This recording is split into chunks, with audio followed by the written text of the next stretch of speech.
কাছে দাবি জানানো হয়েছে শ্রম আইনে যৌনকর্মীদের শ্রমিক হিসেবে স্বীকৃতি প্রদান।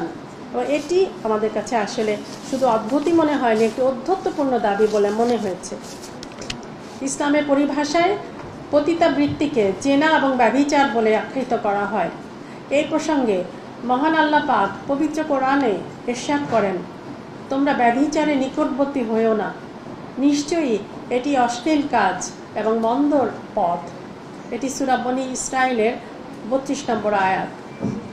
কোরআনে আরও বলা হয়েছে সূরা আন-নূরের 2 নম্বর আয়াতে যে ব্যভিচারিণী ও ব্যভিচারী তাদের প্রত্যেককে 100 চাবুক মারবে।